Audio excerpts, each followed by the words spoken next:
ಸರ್ಕಾರಿ ಪಾಲಿಟೆಕ್ನಿಕ್ ಮುಧೋಳಕ್ಕೆ ತಾಂತ್ರಿಕ ಶಿಕ್ಷಣ ಇಲಾಖೆಯ ಜಂಟಿ ನಿರ್ದೇಶಕರ ಭೇಟಿ.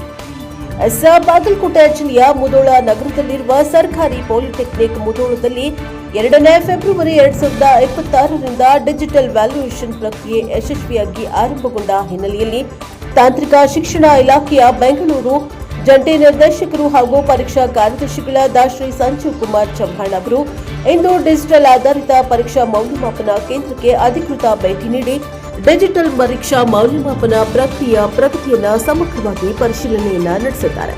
ಈ ಔಪಚಾರಿಕ ಭೇಟಿಯ ವೇಳೆ ಅವರು ಮೌಲ್ಯಮಾಪನ ಕಾರ್ಯಕ್ರಮ ಕುರಿತು ಸೌಲಭ್ಯಗಳು ಮತ್ತು ವ್ಯವಸ್ಥೆಗಳ ಕುರಿತು ವಿವರವಾಗಿ ತಿಳಿದುಕೊಂಡರು. ಮೌಲ್ಯಮಾಪಕರಿಂದ ತಾಂತ್ರಿಕ ತೊಂದರೆಗಳ ಬಗ್ಗೆ ಮತ್ತು ಸುಧಾರಣೆಗಳ ಕುರಿತು ಅಭಿಪ್ರಾಯಗಳನ್ನು ಸಂಗ್ರಹಿಸಿ ಮಾತನಾಡಿದರು. ಡಿಜಿಟಲ್ ವ್ಯಾಲ್ಯೂಯೇಷನ್ ವ್ಯವಸ್ಥೆಯನ್ನು ಮುಂದಿನ ದಿನಗಳಲ್ಲಿ ಇನ್ನಷ್ಟು ಸುಧಾರಿತ ಮತ್ತು ಪರಿಣಾಮಕಾರಿಯಾಗಿ ರೂಪಿಸುವ ಕುರಿತು ಸುದೀರ್ಘವಾಗಿ ಚರ್ಚಿಸಿದ ನಂತರ ಇನ್ನುಳಿದ ಅಗತ್ಯ ಕ್ರಮಗಳನ್ನು ಕೈಗೊಳ್ಳುವುದಾಗಿ ತಿಳಿಸಿದ್ದಾರೆ. ಈ ವೇಳೆ ಕಾಲೇಜಿನ ಪ್ರಾಂಶುಪಾಲರಾದ ಶ್ರೀಮತಿ ಬನಶಂಕರಮ್ಮ ಎಫ್ ಲಕ್ಕನ್ನವರ್ ಅವರು ಜಂಟಿ ನಿರ್ದೇಶಕರನ್ನ ಕಾಲೇಜಿನ ಎಲ್ಲ ವಿಭಾಗಗಳ ಪರವಾಗಿ ಸ್ವಾಗತಿಸಿದರು. ಈ ಭೇಟಿಯ ವೇಳೆ ವಿವಿಧ ವಿಭಾಗಗಳ ವಿಭಾಗ ಅಧಿಕಾರಿಗಳು, ಉಪನ್ಯಾಸಕರು ಹಾಗೂ ಸಿಬ್ಬಂದಿ ವರ್ಗದವರು ಉಪಸ್ಥಿತರಿದ್ದರು.